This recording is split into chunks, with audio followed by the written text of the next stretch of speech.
This video is going to be about should you borrow money to be able to actually expand your business faster? And the answer normally, guys, is it depends on you, right? Like I'm very responsible with my credit cards. I financed my entire Amazon FBA business using credit cards when I first started. But it depends on you, right? If you're not good at managing finances and things like that, then maybe a credit card doesn't make sense. Maybe it only makes sense to use the money that you currently have. But for most people, right, I think it makes a huge amount of sense to actually use financing and borrow money if you do it in the right way, right? The best way by far to actually do this is by using what's called a 0% APR credit card. So you see right here the annual percentage rate, 0% intro for 15 months from account opening on purchases. This means that you can use as much of, if let's say they give you a $5,000 limit, that means that they will give you essentially a $5,000 loan for 15 months for $0, right? For zero cost, no interest, literally telling you that for the first 15 months, you can spend 100% of the money that they allow you to have to borrow, right? And you'll pay zero interest. That is a very, very good deal. It's very, very hard to find in the real world. And this is an incredible card also because you get unlimited 1.5% cash back. That means if you spend $100, right, you get $1.50 in cash back, and it starts to add up very quickly as you start to make larger and larger purchases. And you can, do all types of things. You can pay for your product photos with your credit card. You can pay the down payment for your actual product with your credit card. Sometimes you can even pay the 70% final payment with your credit card if you're using PayPal and you work out that you split the fees with your supplier, which we'll talk about in detail later on, right? This is the best possible way to borrow money and leverage yourself in a stronger way when you're actually starting on Amazon FBA, because usually the biggest restriction that I've heard from my students and that people have is availability of capital, right? If you had $10,000, $20,000, you could invest in more products, and the more products that you invest in, if you've done your due diligence, and you're actually putting in work and making sure that they're going to be a good product, the more good products that you invest in, the more money that you'll make faster. That's why I was able to make, over $1,000 a day pretty much instantly when I started Amazon FBA, because I invested in multiple products at once rather than just buying one product and, it taking 1 to 3 months for it to actually arrive in an Amazon warehouse and be able to be sold, right? So I was more impatient. I had a lot of confidence in myself, and I didn't have a course or anything like that. If I had this course, I would have put my whole life savings into products, and I would have made, a 7-figure business in my first 6 months. So this is what I recommend for sure. If you're not in the USA or you have terrible credit or can't get approved for this particular card, right? This is my number one recommendation, no question. That's it, right? If you can get this, do it. Use it for everything. Get a second product, get a third product. Leverage yourself, right? If you're doing your due diligence up front, there's never a reason why more availability of capital would not be a good thing for you, because it just means that you can make more profit. If you can't get the Chase Freedom Unlimited card, it's the best, no question. 10,000 reviews, 4.5 stars, very, very good. If not, right, there's PayPal business loans, fast access to fixed payment business loans from $5,000 to $500,000. There's also PayPal working capital, pay as you grow with PayPal working capital. Basically what this means is as you receive PayPal payments, they take a percentage of those payments and pay it back to the working capital loan. This one is better if you have a pre-existing business and you're taking money in on PayPal. You can take a loan out and then pay it off every time you get a new payment in from PayPal. So this is a good one if you have a pre-existing business and you're accepting PayPal transactions. Kabbage is another one, right? It's the same thing. Kind of as the small business loan for PayPal.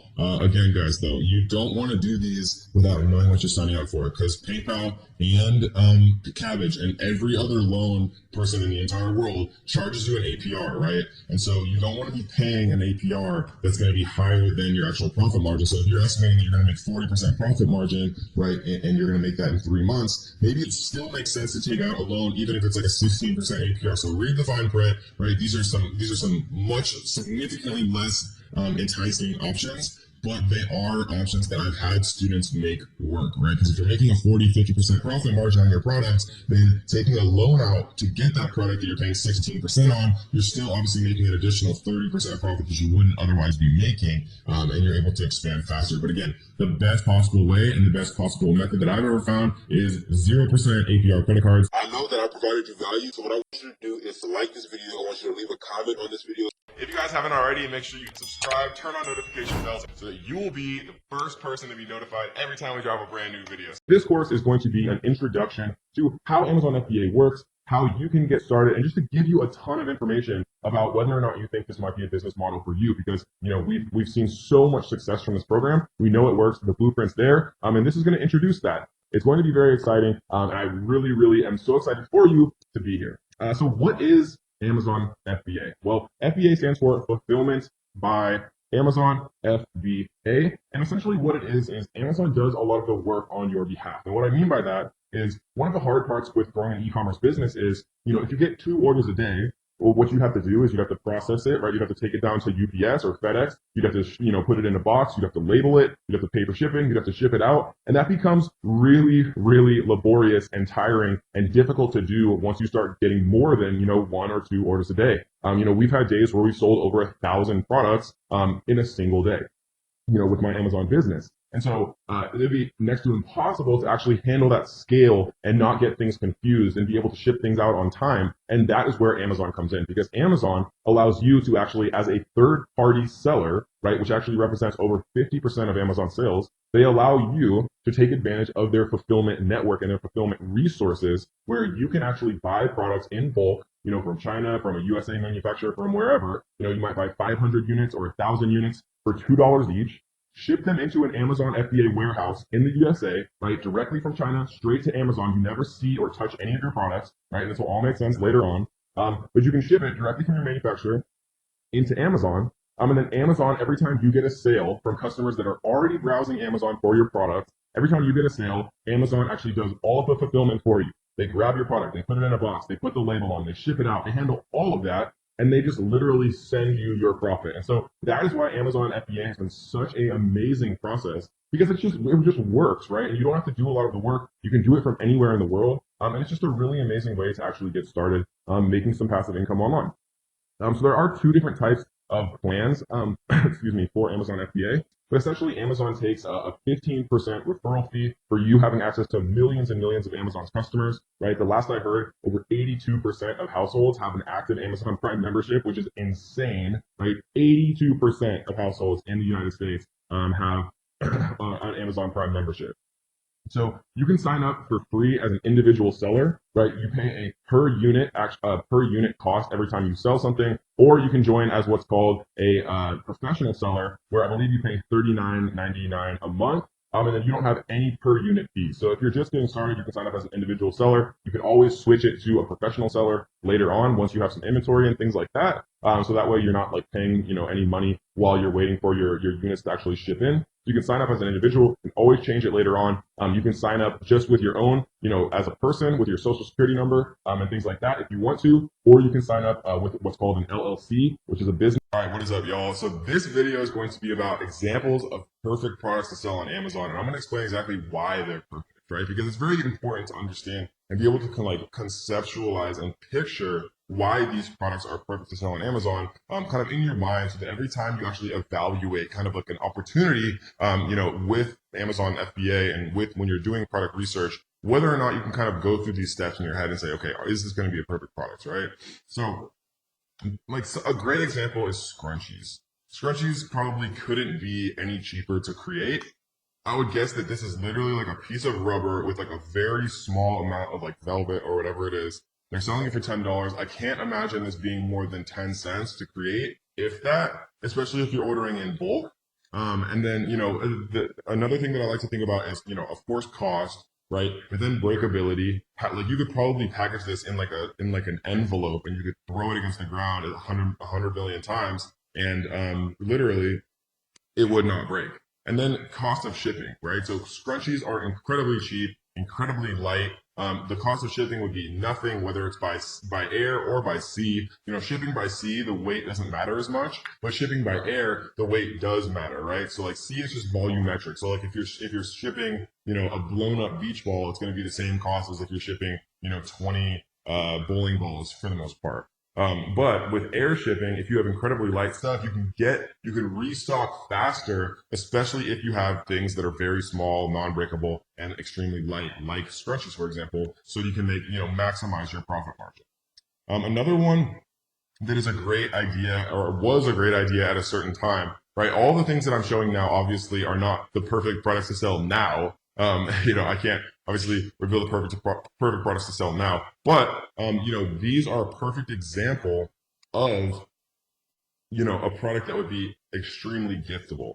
I love gift products, gift style products for a couple of reasons.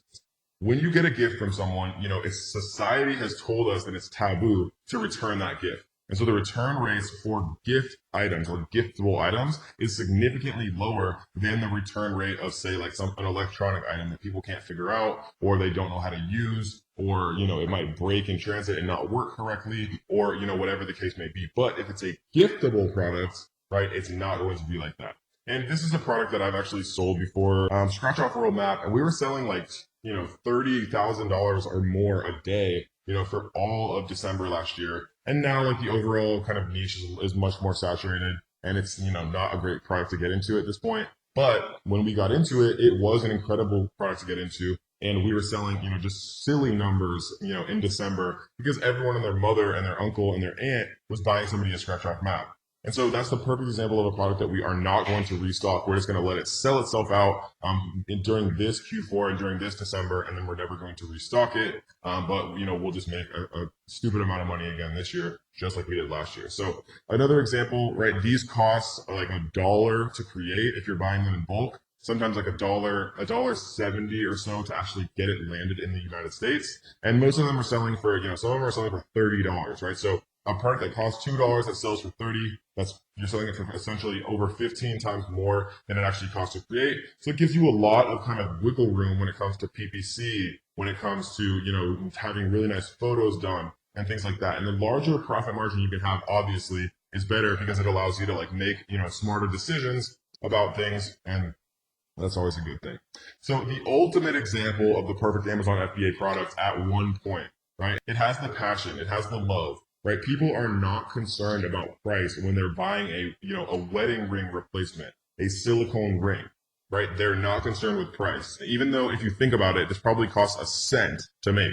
This is literally a tiny piece of rubber. It's not breakable at all, right? It literally has, love and intrinsic meaning and emotional meaning. When people are buying things for their spouse, people that they love, their price sensitivity is incredibly low. This is definitely like a birthday present for dad, or a gift for uncle, or, whatever, I guess a gift for husband, or whatever the case may be, right? And it's literally tiny. You could fit probably 100,000 of these into like a carton if depending on how you packaged it.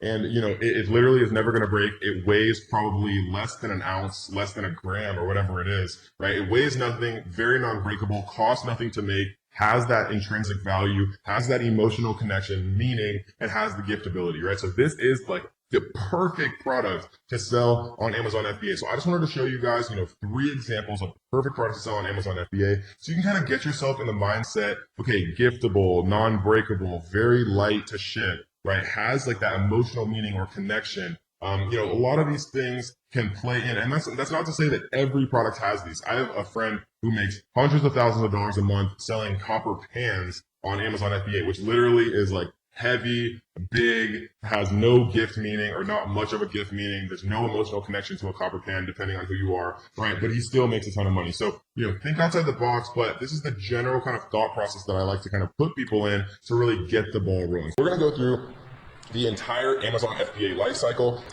Part 1, where we start, right? The beginning of the whole process is product research. Doing product research, finding a product that has, good revenue, that has between $7,000 and $30,000 a month revenue, generally is a good range. If it's slightly outside that, that's okay, right? But remember, refer back to the 5 steps of product research. Product research is part 1. You want to find something with, relatively high revenues, relatively low amounts of actual reviews, so there's not too much competition.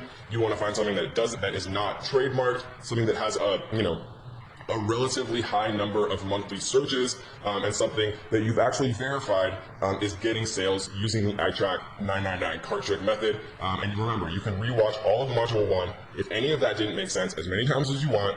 There's never any reason to feel overwhelmed because I got your back. So after you do product research, the next part is you identify manufacturers, and we go over that in Module 2, how to find the best manufacturers in the world, and then how to get the highest quality with the lowest possible cost. We go over a lot of different strategies to really, leverage multiple manufacturers against each other so that you get the best possible value. Once you identify your manufacturer, you want to get a shipping quote from your freight forwarder, right? And again, in Module 2, we introduce the best freight forwarders, the cheapest freight forwarders in the world. They're going to take care of your products and actually make sure that they get from your manufacturer into an FBA warehouse safely. Then you want to have your packaging and logo created. Again, we go over exactly how to do that in the course. Once you have your packaging and logo created, you want to order a sample of your product from the manufacturer that you end up choosing, right? And you want to make sure that the sample that you order is a completed sample, right? That the manufacturer makes the product itself. They also make the packaging with your logo on it. So it really does look how a final product would look. And a lot of people make this mistake where they order just a sample of the product instead of a final sample. And you want to make sure everything is perfect, that the packaging looks good, that they include your all the things that they should include on the packaging, that the product looks good, that it's high quality. And then once you have that product sent to you, that sample sent to you, then you can do product photography, right? You can either send it to yourself or you can send it to a product photographer. If you want to take those images yourself, you can. I definitely recommend using a professional service, which we talk about later on in the course. Again, every step of this entire process we go through in detail. I just wanted to kind of give you a summary up front so you understand that it's actually not that hard, it's not that overwhelming, and it's very, very feasible to do, which is why so many of our students have had so much success doing this.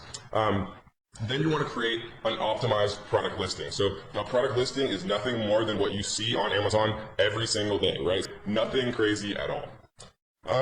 So once you actually order your sample, get the product photography and create the optimized listing, what you're going to do is you are going to place an order, right? Once you get the sample, the quality looks good, the packaging looks good, everything looks good, then it's time to actually place an order with your manufacturer. And when you first do that, you pay a 30% down payment. So let's say that, you want to order 1,000 units, the total cost is $1,000, just for math being easy, then you would pay 30% of $1,000, right? The total amount you'd pay is $1,000, but for the down payment, you would only pay $300 or 30% of $1,000. That gets manufacturing started, that gets the whole process started, right? And it's basically you giving a good faith to your manufacturer saying, okay, I'm gonna give you 30%, you make it all, and then once it's done, and once I've inspected it, and once it's all good, then I'll give you the final 70%. So when you place your 30% down payment, you want to make sure that you do that on PayPal. You want to use goods and services, and you want to populate that payment with a credit card. And again, remember,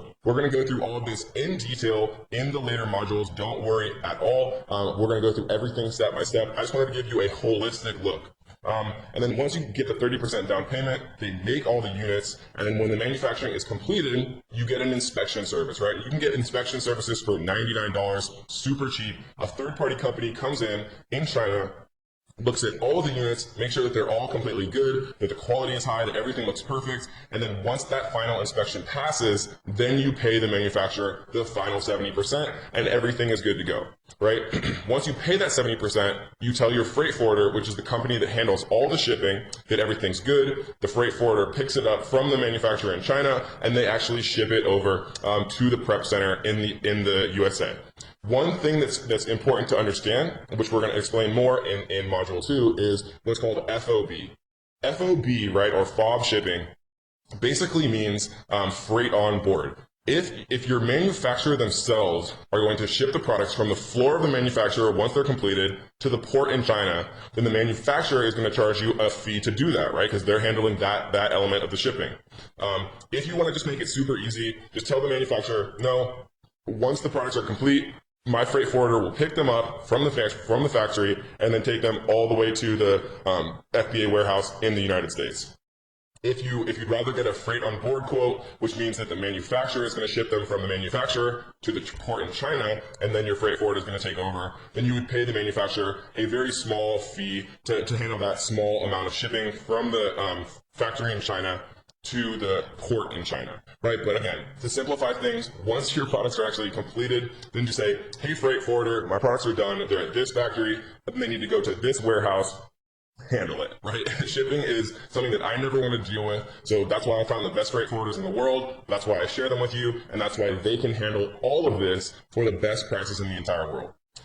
So once you inform the freight forwarder of the completed order, the product is sent to the FBA Prep Center, and then there's things like PPC and product giveaways, but those are good things, right? That means that your product is actually selling. That means that everything is going good. That means you're getting your product from obscurity to page one. Using services like Sonbase, using services like PageOneify, all of which we talk about in the course. And now, congratulations, you are officially an Amazon seller making sales. So, yay! Again, I wanted to make this for you guys to make it super simple. Product research, find a manufacturer, get a quote from the freight forwarder to ship your products from your manufacturer to the USA. You have your packaging, your logo created. You order a sample to make sure everything looks good. Once you have that sample, you have a product photographer take beautiful pictures of it. You create an optimized listing. Once you get your sample, everything's good. Then you place an order with your manufacturer. You pay 30% down payment to get everything started. Once your manufacturer is done manufacturing everything, then you get an inspection to make sure all the units look good. You pay the final 70%. Once everything's done, you've paid, your freight forwarder picks it up from your manufacturer in China, gets it to the FBA warehouse in the United States, and then you are now officially an Amazon seller, ready to start making sales. This is the fun part of the course. This is Amazon FBA product research. This is where the magic happens. This is where the money is made. So we are going to be focusing on Viral Launch for much of this course because it is the best software available now, right? Originally it was Jungle Scout, and now Viral Launch has just really been exploding and expanding, and their team is very passionate and they're just doing very big things. The main tools that we are going to be using for Amazon FBA product research are going to be called Market Intelligence and Product Discovery, right? We see that for $59 a month, you can get product discovery. If you pay monthly, annually, you can get market intelligence, sales estimates in the Chrome extension, and product discovery. You can get this all for $49 a month if you pay annually, or you can get it for $59 a month if you pay monthly, right? And so for our purposes, guys, all we need are these first two, right? Viral Launch is incredibly good at product research.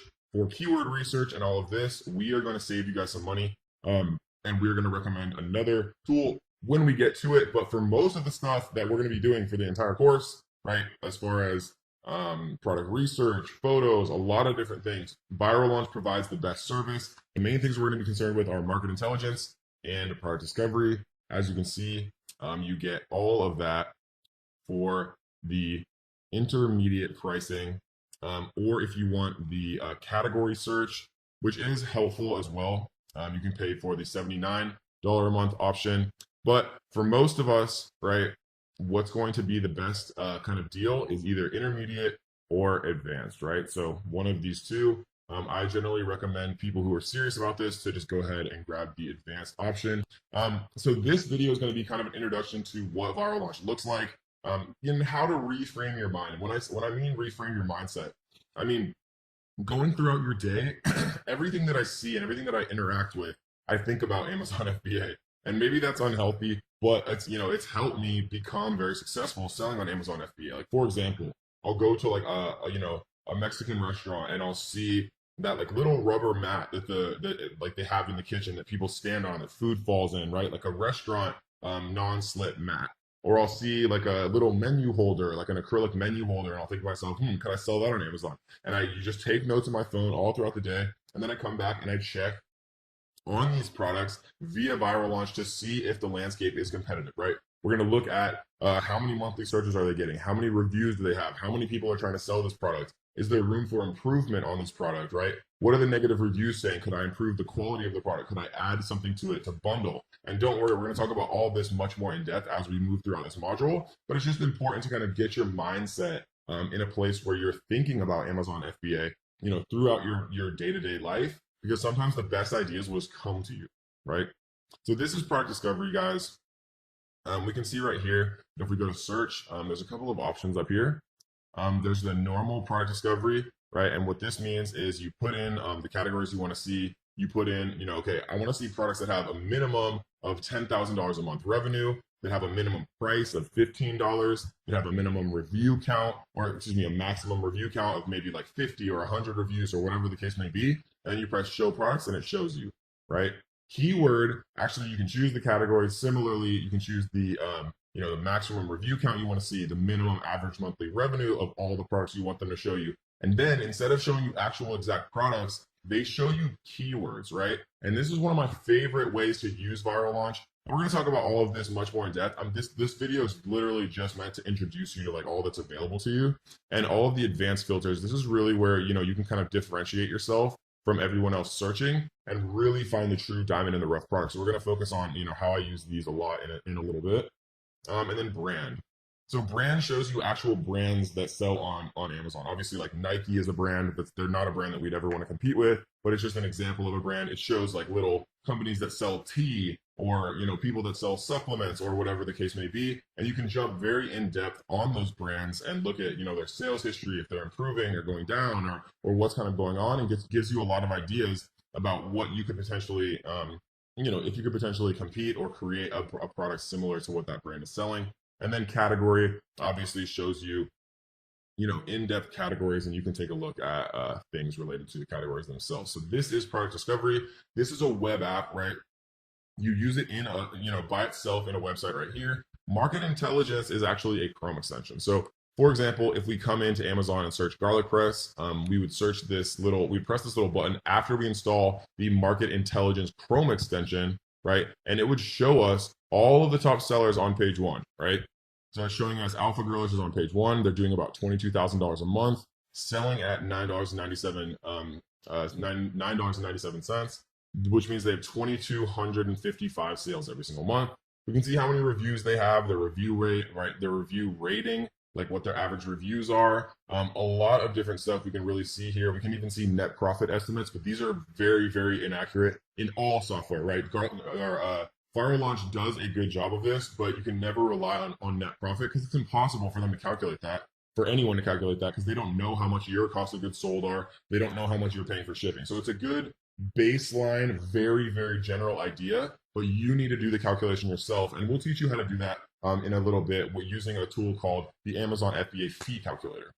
So this is the Market Intelligence Chrome extension, right? It's incredibly necessary to have both the product discovery and the market intelligence, right? The web app and the Chrome extension, because we're going to be using them all the time. If you want to go monthly, do monthly, right? If you want to go annual, do annual, but we're going to need it. It's one of the most important parts of the entire process regarding Amazon FBA, and we're going to be using it in all the rest of the videos throughout the entire course, and we're going to show you some really, really cool tricks how you can find products doing $10,000 a month, $20,000 a month, or even, $30,000 or more every single month, and how you can actually enter that market and make a bunch of profit.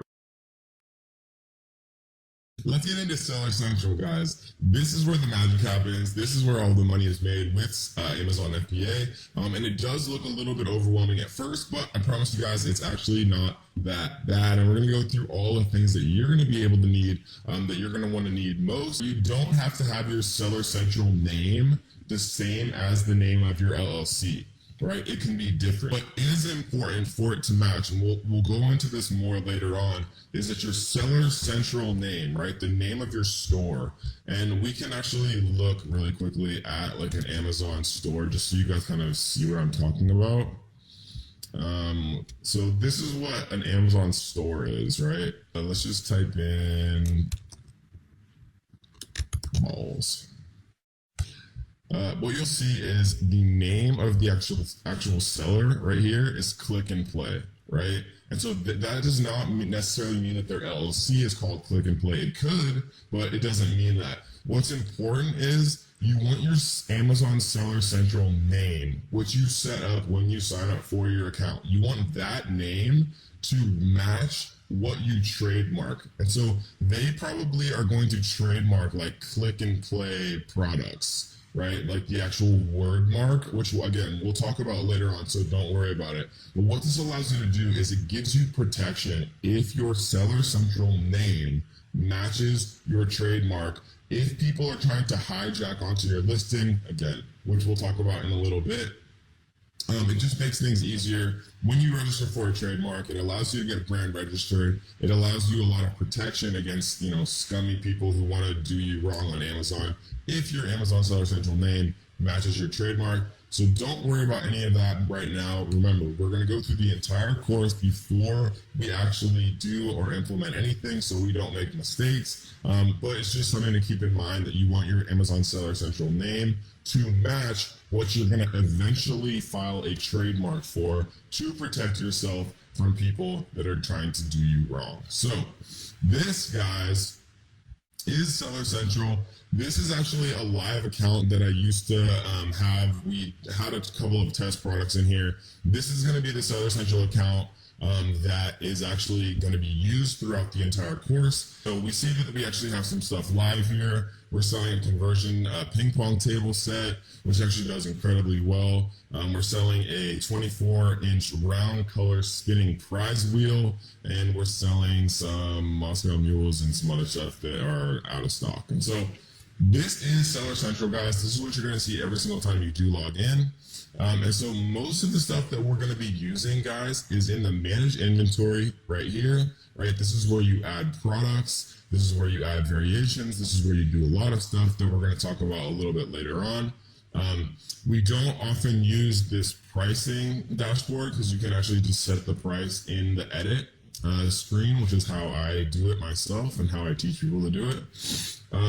Orders you don't really use as often. This is more for what's called FBM, right? Fulfilled by merchant. If you're actually like shipping out like handmade towels or something from, wow, my examples are so bad. If you're shipping out like handmade pillows from your house, right, and you're shipping them out one at a time, then you might use managed orders more often, or if you have to deal with like customer service and stuff like that. But this is more so for FBM, which is fulfilled by merchant. We are all doing FBA, which is the much more scalable option, right? Because if you FBA stands for fulfilled by Amazon, and so what that means is if you sell 1 unit a day or you sell 1,000 units a day, Amazon will fulfill all of those for you. You don't have to go to FedEx or UPS and actually package all of this stuff yourself. And so we're not going to use orders too much. Advertising and inventory are definitely the two things that you're going to use most often. We're going to talk extremely in depth about the advertising section later on in the course when we actually go into marketing. We're going to talk about how to sell things via Amazon's internal platform, Amazon PPC. All right, we're going to talk about how to sell your products on Amazon with Instagram. We're going to talk about how to sell your products on Amazon with Facebook ads, the best way. We're going to go super, super deep into marketing, and we're going to tell you everything that you possibly need to know about that. This is just meant to be kind of a introduction to Seller Central, just so it doesn't look as overwhelming, right? And then obviously you have some reports here, which we're going to talk about later on, and then performance if you ever have any issues like with your account or claims or anything like that. And so that, guys, is the overall kind of little tutorial. Really quickly, I want to jump into the edit section because, again, this does look a little bit overwhelming for people when they first start out, but it's actually not that bad, right? So this is where you put your title, very simple. This is where you put your manufacturer, your brand name, things like that. If you have any variations, but variations aren't available for this category, this is where you set your offer. If you want to put a sale price, right? If you want to say, well, it's normally $250, but we're going to have a sale price of $199, right? So Amazon would throw a strike through here, and this would be the final price that your customer would pay. Most of this stuff is inapplicable to these type of products. Like if you're selling things with lithium ion batteries and things like that, or if you have applicable dangerous goods regulations, right? But that's obviously not applicable for a ping pong table. This is where you put your images, very self-explanatory, obviously. Your description, right? These are kind of like the bullets that show on an Amazon listing and things like that. And so this is where you put search terms and things. And that's pretty much it, guys. It's very, very simple. And most of the time that we spend in Seller Central, again, will be in the inventory section and in the advertising section. So that is your overview for Seller Central, guys. All right, guys. I hope you're ready to learn. I hope you enjoyed Module 1. I hope you just got absolutely flooded with good ideas on how to find your first profitable Amazon FBA product, because in this module, we're going to be teaching you how to find the best manufacturers in the entire world to actually create your product, right? Because the relationship that you have with your manufacturer will be one that is either very good or very bad. And I'm going to teach you how to guarantee, at least as much as it's possible to do, that your relationship is going to be a good one with your manufacturer, right? So this, guys, is Alibaba. For those of you who've never seen this before, welcome. Alibaba is a massive, multi-billion-dollar company created by Jack Ma and a bunch of other people. This is most of the things that you see in your house right now. Most of the things that you're probably wearing on your body were made from manufacturers that are listed on the site, right? This is basically like a massive directory of manufacturers, most of which are based in China, but there's also like Alibaba Vietnam and like Alibaba India, and lots of different kind of versions and outfits of Alibaba, because like I said, like they're mainly like a directory of manufacturers that can pretty much produce anything. So, you could do Alibaba Vietnam, Alibaba India, but most of the time I just use normal, good old fashioned Alibaba. And that's what we are going to talk about today, specifically how to find manufacturers and what to look for to, make the chances that your experience with a supplier is good, right? Supplier, manufacturer, kind of the same thing. What you don't really want is a wholesaler. You don't really want to work with any middlemen, right? You want to find the person that's going to give you the absolute lowest possible price, and you want to work with them, right? Because the lowest possible price means more profit. So let's actually dive in on exactly how we're going to find the best manufacturers in the world. So the first thing that I like to do is actually change this little thing right here, right? Because if you do by products or by suppliers, two things are going to happen. If let's, for example, say that I want to look up someone to make coffee mugs. If I type in coffee mugs, there's going to be literally 251,102 results for coffee mugs, which is absolutely insane, right? And so instead of doing it by products, right, because most of these listings are individual listings, many of which are actually created by the same supplier. So like you might say, okay, these 4 are perfect, so I'm going to reach out to all of these people. But what you might find out is you're sending 4 different emails to 4 different listings, but they're all going to the same supplier. So what I like to do instead is never ever choose wholesaler, just choose supplier, coffee mugs, and type in search, right? And now instead of 251,000 results, there's 100 or 1,902 suppliers, right? It makes it much easier, and significantly it'll save you a lot of time kind of doing it this way, rather than kind of wasting your time and sending 251,000 emails.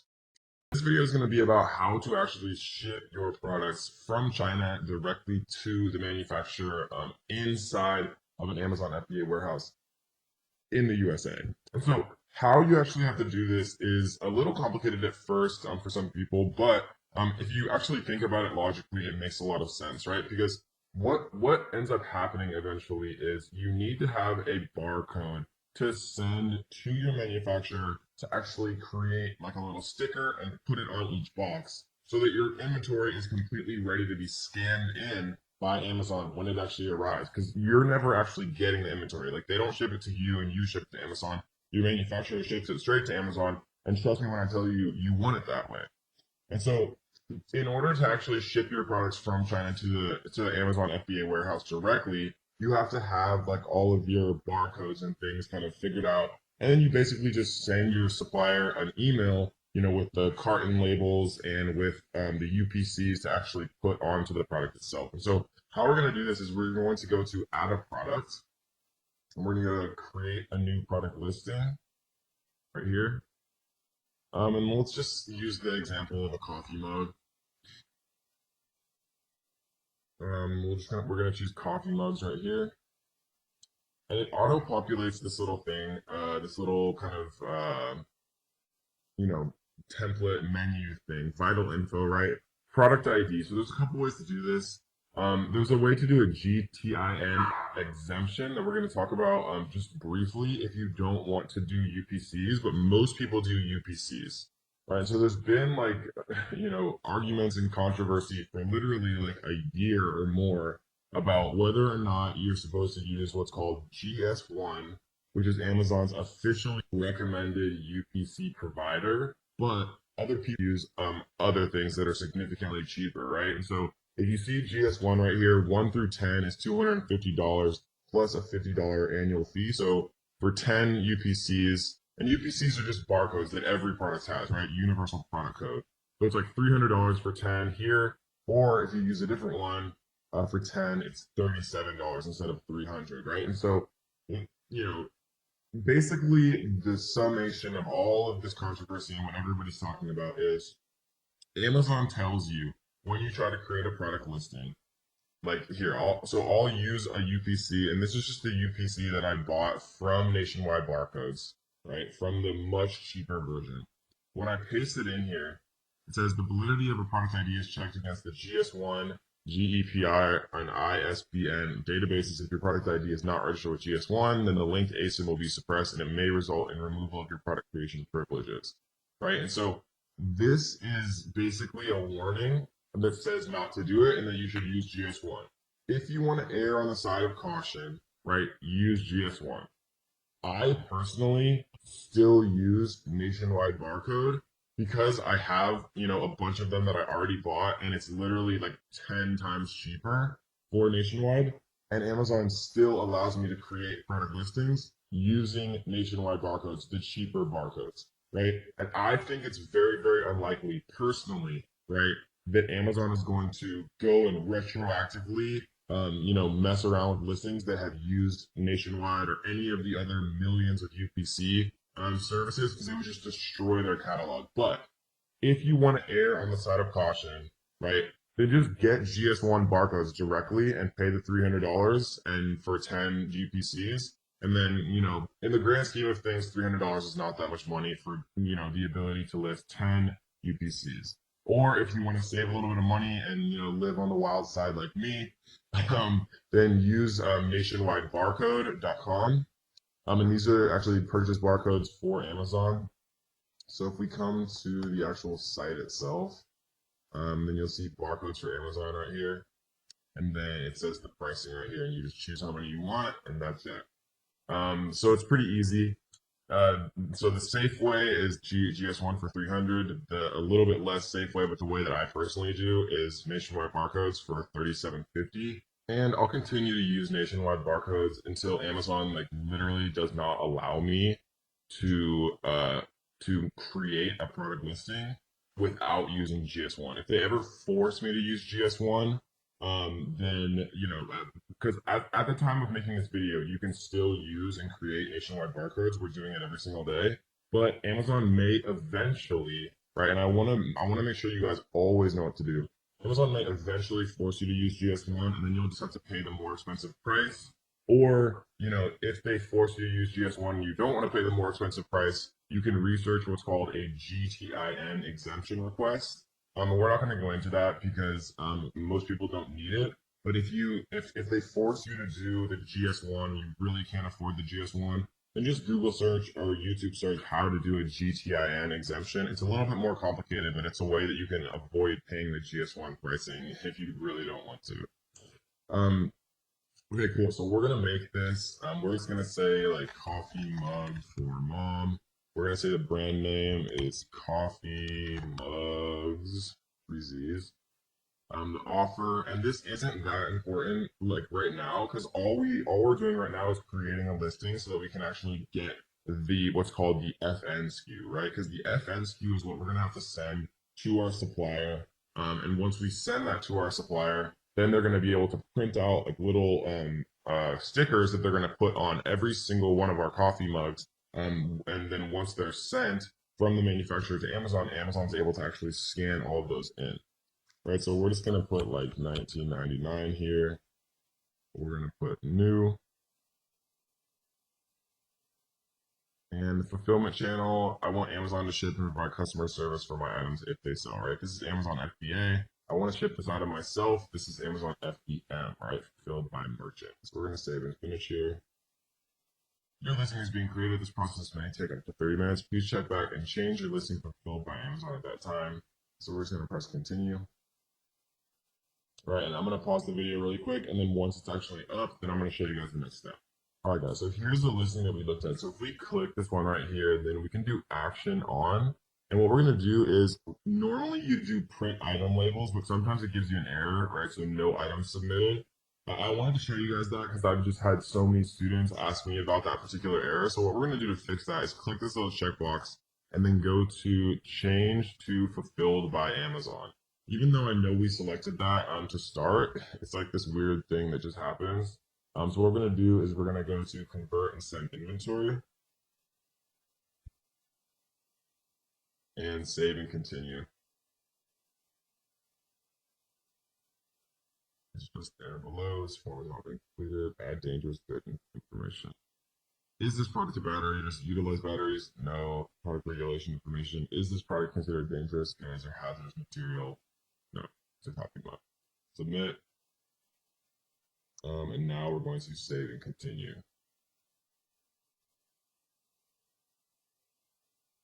So now what we're able to do, right, and we're going to actually go back into inventory because I'm going to show you guys how to actually send inventory in a second, because this is how you get what's called your carton label. So two things that you need to send to your manufacturer at the end of the day are your FN SKU, right, which is basically just like a little barcode like you see on any products, right? That's one thing. The second thing that you need to send is called the carton label. So let's say that you have like 100 coffee mugs. Each one of those 100 coffee mugs is in a little cardboard package. It has a little sticker with the UPC on it, right? And then let's say that 100 of those fit inside of one carton. Then you'd also need one carton label. So you'd have 100 little FN SKUs all printed on the box that the coffee mug is inside, right? All 100 all have their own little sticker. And then all of them are inside one carton, and then that carton has a carton label. And we're going to show you how to do both of those right now. So what we're going to do is we're going to print item label. And what we're going to do is go to print item labels right here. And so this is going to download something. And so we're going to send this to our manufacturer. And this is the little barcode right here where it allows Amazon to actually scan this. So we're going to save this to our desktop. We're going to call this coffee mug FN SKU. And this is one of the two things that we need to send to our manufacturer. This is what goes on each individual cardboard packaging for every single one of our products. And so the next thing that we're going to do is we're going to go back to inventory here, and we're going to we're going to click this little box, and we're going to go to send replenish inventory. And this is going to open up the workflow for actually creating carton labels and telling them, what's going on with the shipping plan. So the two different things here, and I want to actually bring this up. Individual products, if your shipment consists of individual items with different SKUs and in different conditions, it's almost never individual products because it would be very strange to put different products in like the same cartons and things like that. Case pack products, if your shipment consists of cases previously packaged by the manufacturer that contain identical items with matching SKUs in the same condition, excuse me. So we're going to click this and we're going to go to continue to shipping plan.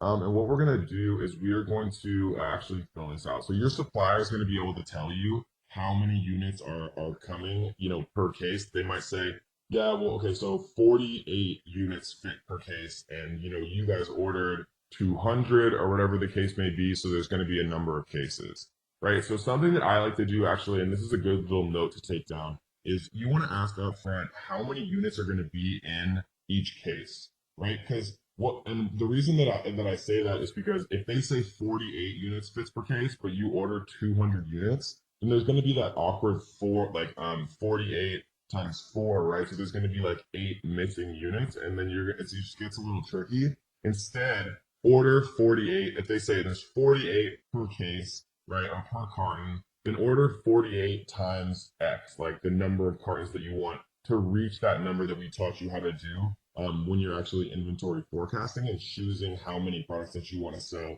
to be able to sell, and factor in giveaways for that 90-day or that 3-month period. So let's just assume that they said there's 48 units per case.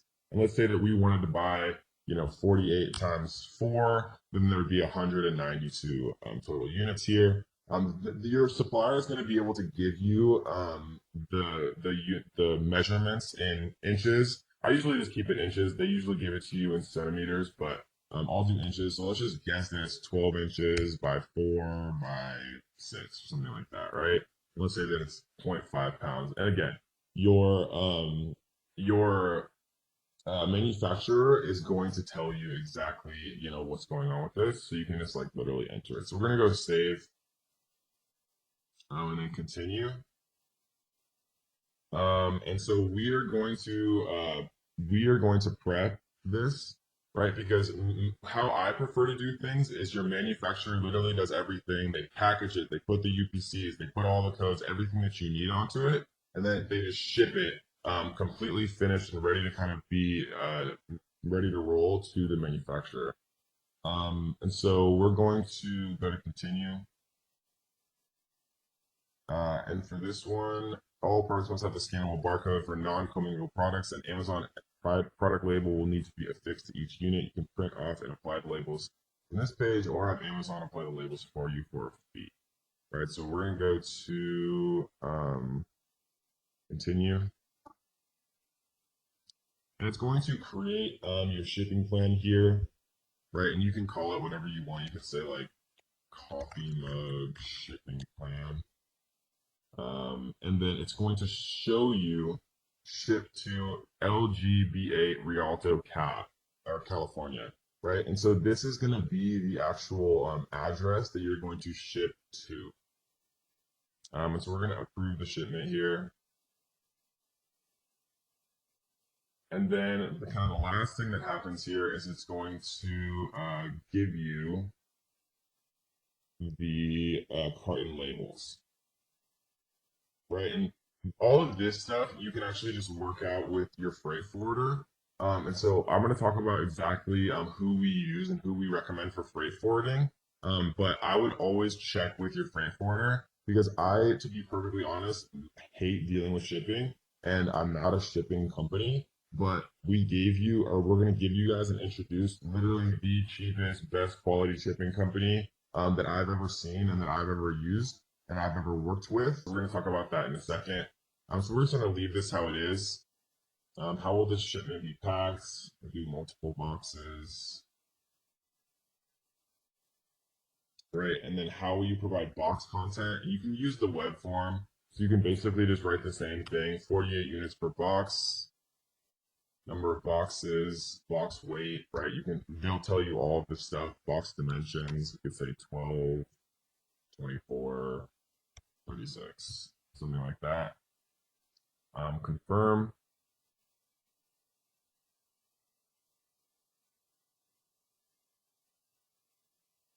So you can calculate the shipping charges here. And then this is basically going to give you your shipping fees. It's at X. I agree to the terms and conditions.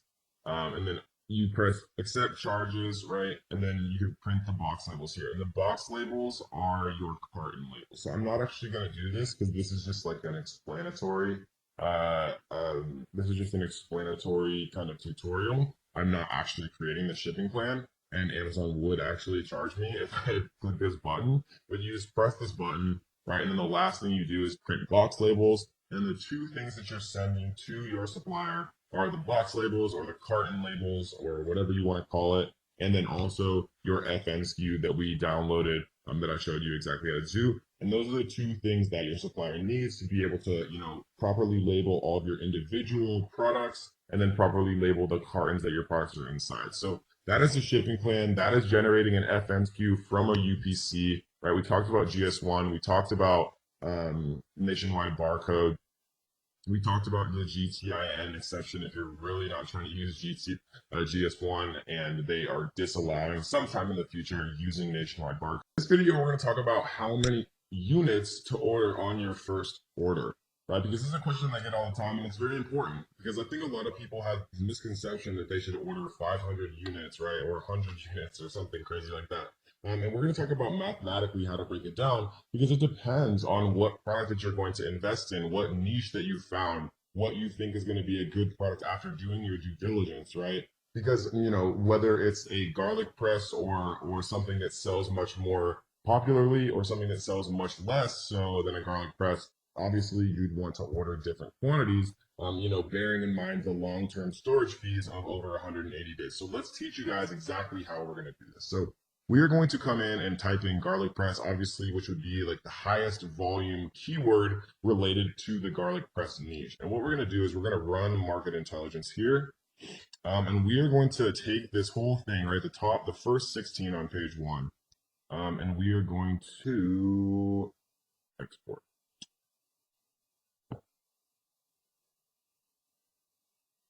All right, we're going to open this up and let's take a quick look, right? Because what we're concerned with here is monthly sales. So monthly sales added up right here is 14,720. 14,720. So what we're going to do is we're going to open up a calculator and we're going to type in 14,720 and we're going to divide by 16. So that means that the average seller on page one sells 920 units per month. So if we divide that by 30, right, we see that they're selling about 30 a day on average, right? So if they're selling 30 a day on page one, what I like to do, guys, and this is a general rule that I follow. You never want to be in stock longer than the 180-day long-term storage mark, because I showed you guys that the fees get like 20 times more expensive, and it's just crazy, right? You never want to be in stock less time than, I would argue, about 3 months, right? And the reason for that is because to get products made and to get them shipped from China on a ship available for sale in a warehouse in Amazon, I've found takes normally at the maximum about 3 months to do, right? So what we're going to do is we're going to multiply this 30 units per day times 3 months, right? 3 months times 30 days is obviously 90 days, right? Times this 30 here, we see is 2,700 units, right? And so I know that probably seems like a lot. I'm just going to actually write this out. 30 units per day times 90 days. Right? So 2,700 units probably seems like a lot because people have like this weird misconception in their brain that they want to do 500 units to start. But I've seen this happen so many times, like even with my students, because I know it's like hard and you have to, have a lot of faith, especially to invest more money and more units. But if you do your due diligence correctly and you're actually like eye tracking and doing the 999 card trick on like as many of these people as you possibly can, right? The way that I just showed you how to do is the fast way. It's how to calculate an average for sales.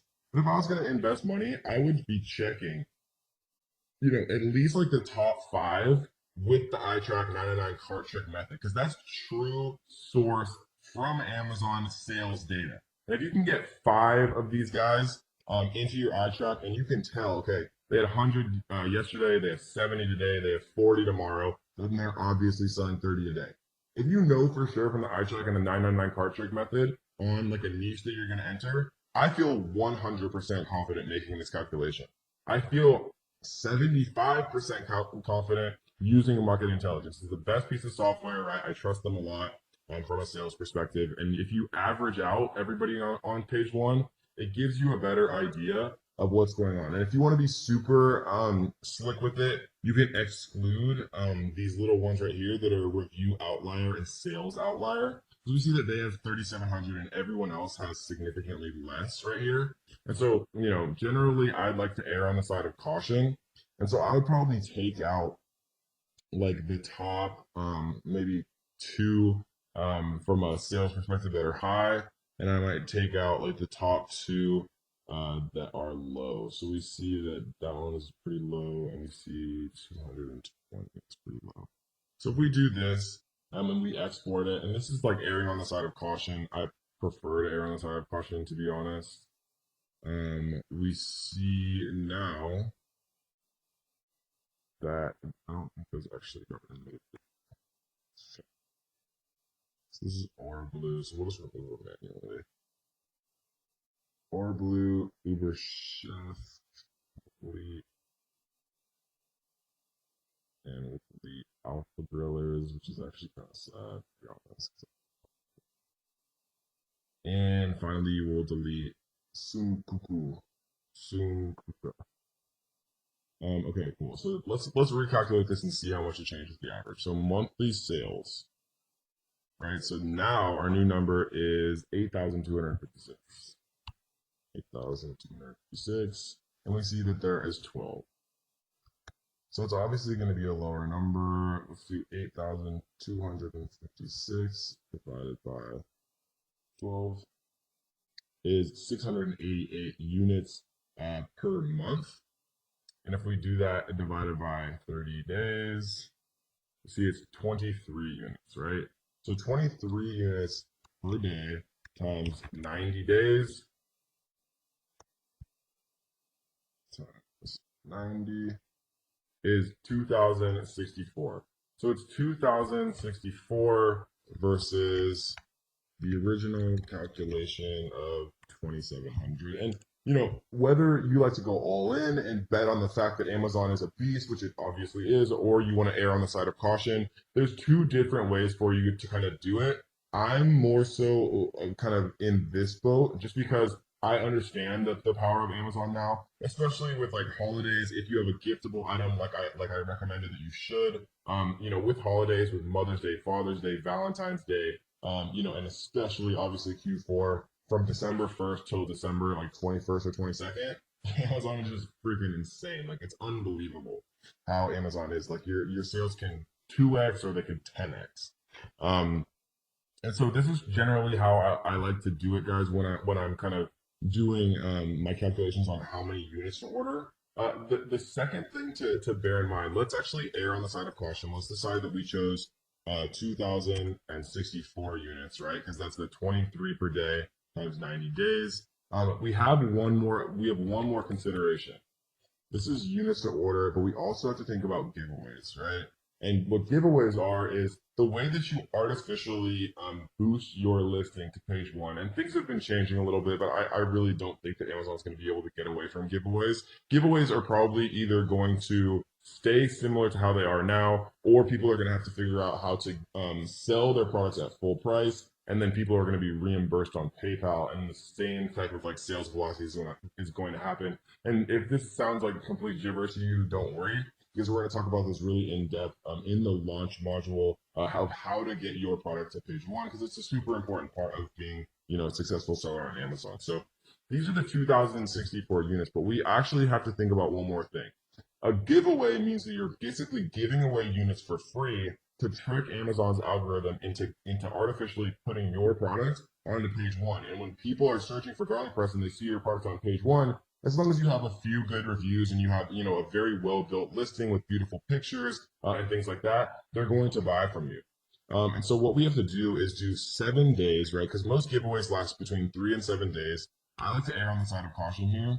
So 7 days of giveaways times the 23 units per day is 23 times 7 is 161, right? Additionally, so we're going to type 161 here. And then we're going to add the 2,064. And so that's going to give us a final order amount of 22225. And that, guys, is how you do basic inventory forecasting. The biggest thing that would be a differential would be once you kind of understand what's going on with holidays. So, like for example, when we do inventory forecasting for one of my companies that's very gift oriented, we'll literally order 10 times as many units because we know we're going to sell 10 times as many units from December 1st to December 23rd. So 22 extra days. Instead of multiplying it by 1, we'll multiply it by 10 and we'll order that many more units. And so when you're first getting started, it's very, very difficult to do that. And so I generally recommend that you err on the side of caution unless you have some disposable income and you want to bet on Amazon, right? What you can do if you want to be a little bit more risky is you can come into like Camel, for example, and let's just choose one of these really quick. So let's choose the good old alpha thrillers. We'll grab the ace in here. We'll put this in. I mean, what we can do is we can look at the sales rank and we can actually look at when things spiked up. So if we look at May, October, March, August, right? So this is August of 2015.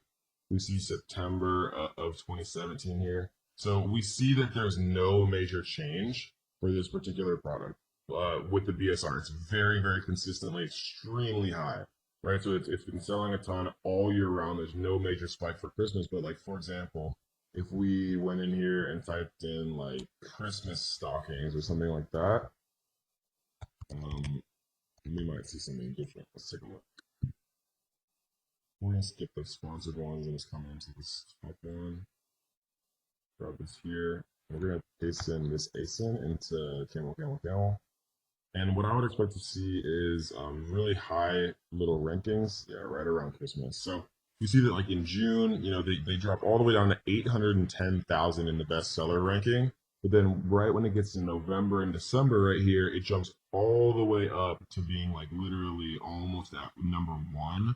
Meaning that these are selling like absolutely crazy. Obviously all right around Q4 and Christmas time. And this is an extreme example because it's literally Christmas stockings. But you can tell if things are seasonal around, Mother's Day, Father's Day, Valentine's Day, Thanksgiving, Christmas, Halloween, like Halloween costumes. Or I have friends who sell Halloween costumes. I have friends who sell paper plates that have footballs on them, and they sell them one time a year just for Super Bowl parties, and they literally make like hundreds of thousands of dollars in that one like week or two leading up to the Super Bowl because they just sell just an unbelievable amount of paper plates. And so that, guys, is how you do inventory forecasting. Again, just to kind of summarize, what we're doing is we are literally doing a kind of a viral launch.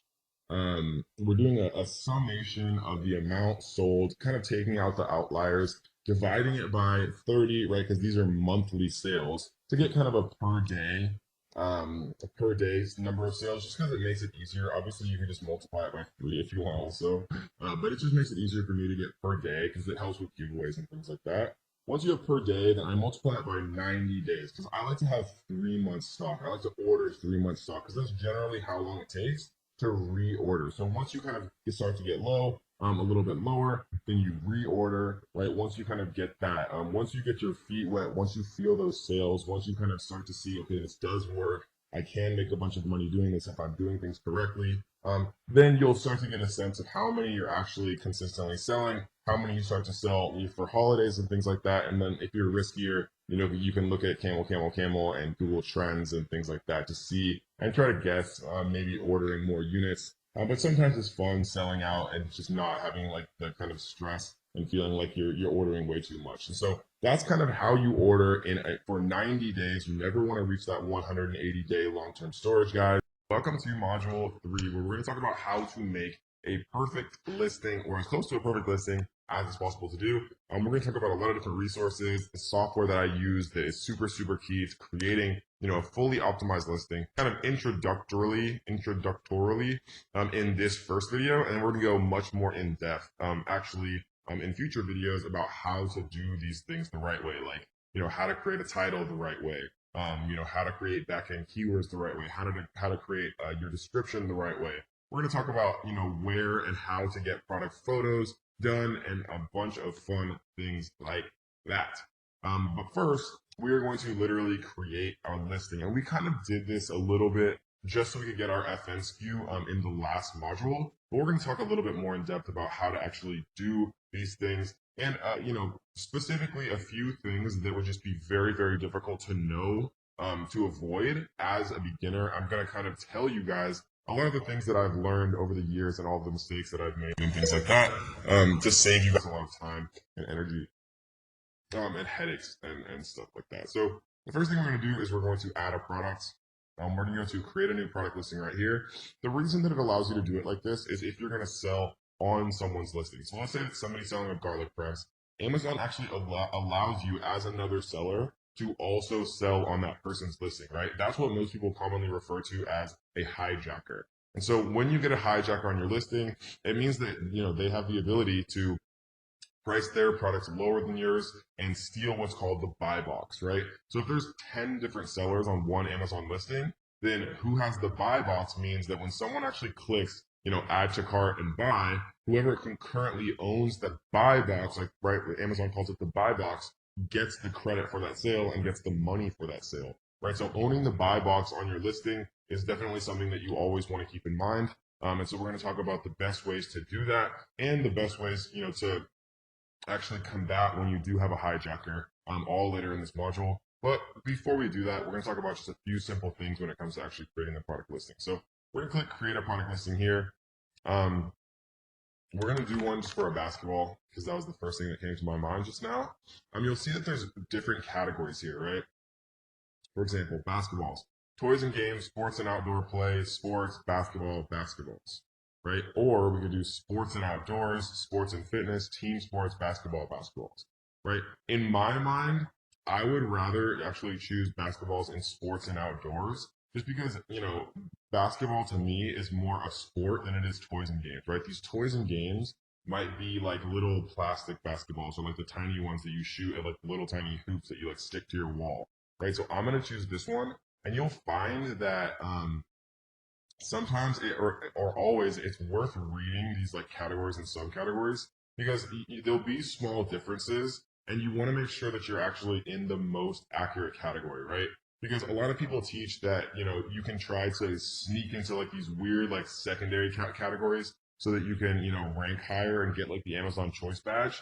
But Amazon has gotten so much smarter about this over the years that trying to outsmart Amazon by misappropriating where you actually should be categorizing your product in the long run is never going to benefit you. So how I teach it now, and I won't lie, like years ago, it was better to try to like game the system and rank higher in like weird categories, get the Amazon search badge, and then switch your what's called a node, subcategory node. But Amazon has gotten much smarter and they don't allow you to do anything like that or change your subcategory node. So what we're going to do is just choose the most a fitting selection here as far as categories. It's going to pre-populate us a listing right here. Right, so product ID, we're going to use a UPC here. And I already have this pasted. These UPCs I actually purchased from nationwidebarcode.com. Right, I'm not, and I already talked about this, so I'm not going to go super in depth. Amazon suggests that you should use GS1 barcodes. It's $300 for 10 GS1 barcodes. It is $37 for 10 barcodes from Nationwide Barcode. In my experience, in the last 2 years, they've always worked exactly the same. Is Amazon eventually going to force you to use GS1? Maybe that time has not come yet, and so I'm not going to worry about it, right? And so we're gonna just put basic stuff here: basketball, manufacturer. This would be the name of whatever you want your Amazon store to be called, right? This is also going to be the same name of what you're going to get trademarked, which we're going to talk about a little bit later on as well when we get to the brand registry section. And so what we're going to put in for manufacturer is going to be the name. So we're going to pretend like I'm going to do coffee. We're going to sell everything coffee related. So we're going to do KD Coffee. KD Coffee. We're going to change this to Coffee Grinder. So KD Coffee. This is going to be the name of our Amazon store, right? It's like a little link that's actually highlighted that you can click on and you can look at their product portfolios and things like that. This is also going to eventually be what we trademark. So we want it to be something, meaningful to us. So Coffee Grinder, we're going to come back and actually recreate this product name, right? Because this is going to be our title. Variations we're not going to touch for now. Price is actually very important because Amazon has this thing called price band restrictions. And what a price band restriction means is if you set a price originally for your product, and there's other factors too, like the average price of your competition, but it's not as heavily weighted as your initial price you set. If you set a price at like $19 and then your product starts selling like crazy and you want to raise your price to like $49, Amazon won't let you do that. Okay? So the smart thing to do is set this original price at the most you could ever imagine selling your product for, right?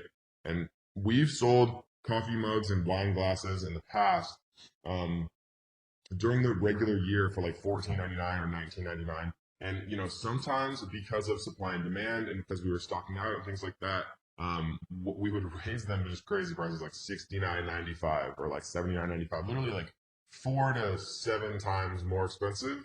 And so now every time that I'm setting an initial price, because you can actually lower it, but you can't raise it. So for a coffee grinder, and I'll literally open up Amazon here. Let's type in coffee grinder. I don't know why I'm spelling. So we see that there's the most expensive one I see is 40. Here's a 99.99. Here's 139. So I see 139. So let's see what their actual price is. This is probably the sale price. So this is their actual price. They set the price up. Okay, so what we're going to do is we're going to set it at 139.90. And we're going to save it as new. And again, fulfillment channel, I want Amazon to ship and provide customer service for my items if they sell. This basically just means Amazon FBA, fulfilled by Amazon. Images, we're going to leave blank for now because we haven't had those actually made yet. And we're going to save and finish. So that, guys, is how you create a shell of a listing, right? We're going to get much deeper in this section of how to actually create the bullet points, right? And what I mean by the bullet points is like right here, right? They've done a terrible job here creating their bullets, but I'm going to show you guys how to do it right. We're going to show you how to make a fully optimized title. Again, they've done a terrible job here. No offense, Baratza, but we're going to show you how to do it the right way. And even this image could definitely use some work. This is a very boring image in my opinion. And so we're going to tell you the best way to actually get product photos done. And we have, of course, very, very steep discounts to have them done for you in the best possible way. So that, guys, is a very basic introduction as to how to create your product listing the right way, how to categorize it the right way, how to make sure that you don't end up facing, trouble with price band restrictions, which hopefully you'll never even have to think about if you watch this video and listen to me. But it has, it's devastated certain people outside of my course in the past. I've seen it all the time where somebody tries to raise their price and they lose their own buy box, right? Even though they're the only seller on a listing, they'll still lose their buy box. And I know that sounds crazy, but you guys will never have to experience it if you just set your price very high to start, and then we can lower it and we can set a sale price when the time actually comes. I know that I provided you value, so what I want you to do is to like this video. I want you to leave a comment on this video. If you guys haven't already, make sure you subscribe, turn on notification bells so that you will be the first person to be notified every time we drop a brand new video. If you want to learn more, I do have a completely free course, and there will be a link down underneath this description, guys. Completely for free, 100%. So I hope you guys enjoyed this one, and let's get to the next.